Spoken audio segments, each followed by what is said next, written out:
दानि समाव बेबायदि गोदान राजखान्थि दोलो दानानै गोदान राजखान्थि हान्जा दानानै बा मा खालामनो सानदों अर्थात साक्सेसफुल खालामनो हागोन बा जाफुंगोना आसा खम नङा होमबा बेफोरबायदि बुंनाय लाइनाव थांदों जोंहा BTR नि CEM प्रमद बर' सार बुंनाय बाथ्राया दा बिथाङा मा हिसाबै आरो बबे पार्टिया बा बबे हान्जाया गोदान पलिटिकेल हान्जा दानो नागिरदों बेखौ नोंथांमोना दिनै भिडिअखौ जोबजासिम नायब्ला निस्सय बुजिनानै लानो हागोन आरो मोजांबो मोनगोन गोसो गोरबोफोरखौ सोर हान्जाया जे गोदान पलिटिकेल हान्जा दानो नागिरदों बा मानि खारनाव दानो नागिरदों मा उसुबिदानि थाखाय दा थाबाय थानाय रुलिं गभर्नमेन्टआ जेबो मावनानै होआखै नामा बा नायसनाखै नामा नायफिनाखै नामा बेफोरनि सोमोन्दै नोंथांमोना A to Z बुजिनानै लानो हागोन आरो भिडिअखौ नोंथांमोना मोजां मोनोब्ला निस्सय लाइक शेयार कमेन्ट खालामनो माब्लाबाबो दाबाव आरो बे पलिटिकेल हान्जा दानो थांनाया निस्सय साक्सेसफुल जागोन ना जाया आरो मोगथाव महर मोनगोन ना मोना नोंथांमोना भिडिअखौ जोबजासिम नाय दा मेन बाथ्राया बेनो जिथुनाखि जोंहा BTR गभ आरो आसाम गभा बा BJP गभा जिथुनाखि बर'फोरनि जेंना आरो प्रब्लेमफोरखौ समाधान खालामनायमोनब्ला BTR एकर्डखौ बा फिक्स एकर्ड खालामनानै लाबोखांनायनि उनाव दिनैसिमबो बर'फोरनि जाहामेलाफोरखौ फोजोबनानै होनायमोनब्ला माखासे आखायाव हाथियार लानानै सोमावसारग्रा बिर जोहोलावजोफोरखौ जोबथेसालिनिफ्राय उदां खालामनायजों लोगोसे बिथांमोननि एक्सग्रेसियानि मोननांगौ मोनथायफोरखौ आरो रिहेबिलिटेसनफोरखौ होनायमोनब्ला जोंनि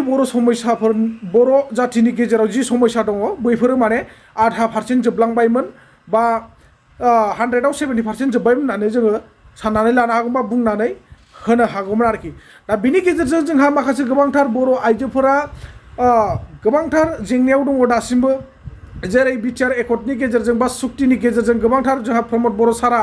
बा BTR नि CEM मानगोनां प्रमद बर' सारा गोबांथार खोथा होदोंमोन जे गाव पावाराव फैयोब्ला गावसिनि हास्थायनाया जायोब्ला एबसुनि सोमावसारनाया जायोब्ला थारैनो बर'फ्रा एकर्ड खालामनानै मोनबोयोब्ला जोंनि बर'फोरनि गेजेराव बर' माहारिनि गेजेराव बर' बिमाफ्रा मेगनाव मोदै लानानै थानांगौनि जेबो गोनांथि गैला आरो बन फाननानै जाग्रा जिथुनाखि मैगं बेफारि फालांगि मावनानै जाग्रा बिथांमोनहा बेफोरबायदि खस्थ' मावनानै जानांला बर' बिमानि मेगननि मोदैफ्रा जोबस्रांलांसिगोन दुखु खस्थ' सैनायफ्रा जोबस्रांलांसिगोन होननानै बिथाङा रोखा रोखा फोरमायदोंमोन दिनैनि दिनाव बैफोरबायदि बिथाङा जिबायदि समायखेरा होनाय बा खोथाफोर होनाय नैबेफोरो माखासे माने जाफुङैखौ जों गोबांथार नुनो मोनदों बेनि खारनावनो दिनैनि दिनाव गोबांथार जोंनि बर'फोरनि सान्थौगिरि मेलेमजिबि सुबुंफ्रा गोबांथार रोखोमनि साननानै लासै फैनानै नैबे 2025 मायथाइयाव गोदान आरोबाव पलिटिकेल हान्जा गसंनो नागिरदों दा बैफोरो थारैनो साक्सेसफुल जानायनि लामायाव दङना गैया बेखौ नोंथांमोनहा बा रायजो राजाफ्रा मिथिसिगोन आरो नोंथांमोनहा बै पलिटिकेल गोदान हान्जाखौ सापर्ट होनो थाखाय रेडि दङना गैया नोंथांमोनहा निस्सय कमेन्टआव फोरमायहरबानो जाबाय आं सानो थारैनो जुदि जोंहा BTR गभ आरो लोगोसे आसाम गभ भारत सरकार बिथांमोना जुदि थारैनो बर'फोरनि जेंनाफोरखौ फोजोबना होनायमोनब्ला बर'नि जिथुनाखि मा होनना बुङो रिहेबिलिटेसनफोरखौ बा एक्सग्रेसियानि मोनथायफोरखौ होनायमोनब्ला एबसुनि बिथांमोनाबो मोनसे समाव धरना हाबाफारि लानायाव बा रेलि खालामनाय समाव गोबांथार जिउ खहा जादों बिथांमोनाबोथ' एक्सग्रेसियानि मोननांगौ मोनथायफोरखौ मोनफुंनांगौमोन नङा होमबा बा बिथांमोनाबोथ' अल बड' स्टुडेन्ट इउनियननिफ्राय गोबांथार बिथांमोनाबो साख्रि बाख्रि मोननांगौमोन बे BTR गोरोबथानि गेजेरजोंनो बेजों लोगोसे जोंनि NDBनि बिथांमोन आखायाव हाथियार लानानै जायफोर सुबुंफ्रा खस्थ' भुगिबोनांदों गावनि जिउखौ दाउ अमाफोर बायदि हाग्रा बंग्रा एब्रे बा नारसो दोनखोमाबायनानै सोरनिबा न' थाबायबायनानै बेस्राफोर ओंखाम मुथासे जाबायबायनानै ओंखाम गोजा फानलु बाथोनफोरजों सिफ्लेलाबायनानै जाबोनानै बा सोरबा बायदिया मालायनि ओंखाम खालाय जाबोनांदों बेसेबां दुखु खस्थ' भुगिबोनानै थानो गोनां जादों मालाबानि समाव जि जोमनो मोन्दों मालाबानि समाव जोमनो मोनाखै लेवार दाउखा बावखा अरजानानै बिथांमोना हाग्रा बंग्रा सैबोनानै थानो गोनां जादोंमोन दिनै बिथांमोन बायदिखौ जुदि नायसनाब्ला आरो बिथांमोननि मुङैनोबो BTR एकर्डखौ खालामबायब्ला दिनै बिथांमोनहा जुदि बे BTR एकर्डनि गेजेरजोंनो जुदि रिहेबिलिटेसनफोरखौ मोनाब्ला साख्रि बाख्रिखौ मोनाब्ला एक्सग्रेसियानि मोनथायफोरखौ मोनाब्ला जोबथेसालिनिफ्राय उदां जायाब्ला बिनिफ्राय आरो दुखुनांथावसिन मा दङ अब्ला बिथांमोनहा आरो बेफोरबायदिनिफ्राय रैखा मोननो थाखाय गुबुन राहा लामा लायाब्ला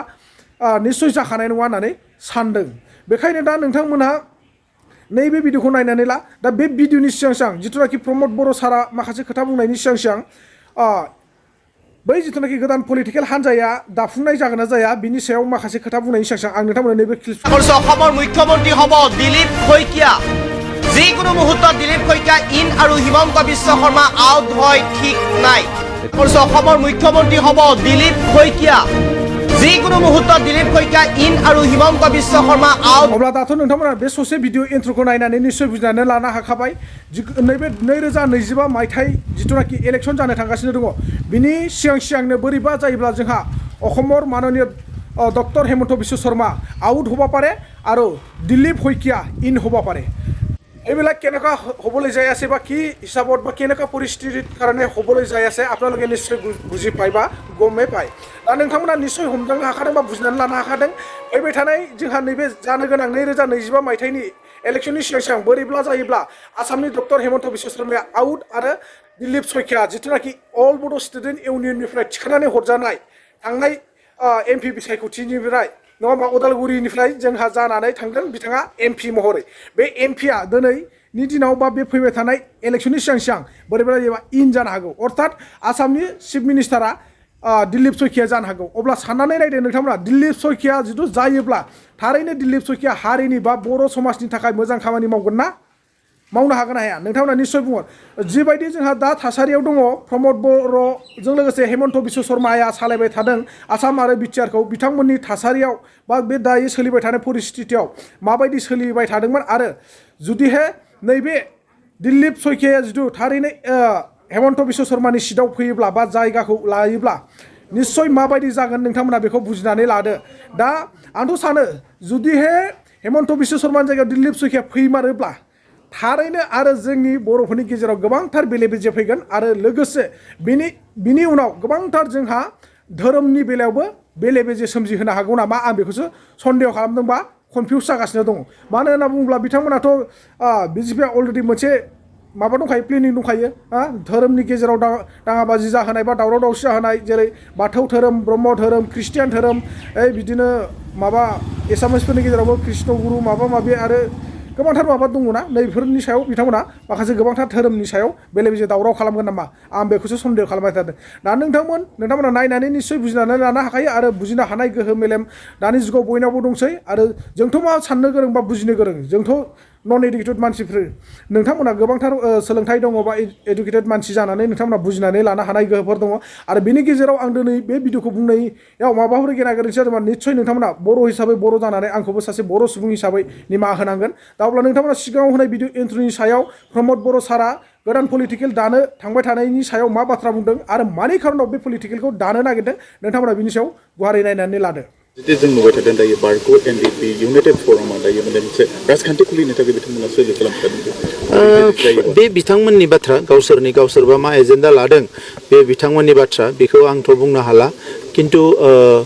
दानि समाव बेबायदि गोदान राजखान्थि दोलो दानानै मायबा मोनसे खालामनो हागोन आंथ' बेखौ बुजियाखै।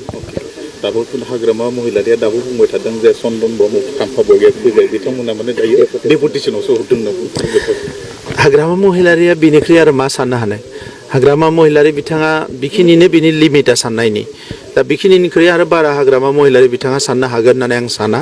आरो बिनिखायनोथ' दिनै रायजो राजाफ्रा सोलायदों रायजो राजाल' सोलायदों बे नङा बिथांनि दोलोनि मानसिफ्राबो बिथांखौ नागारनानै बिथांनि दोलोखौ नागार थांनो गोनां जादों। दा नंखायनो हाग्रामा महिलारि बिथाङा थांनाय 17 बोसोराव जिखिनि रायजो राजानि खामानि मावनांगौमोन बेखौ नांगौ बायदि मावनो हायैया जोंनि थाखाय जथेस्थ' खहा जादों।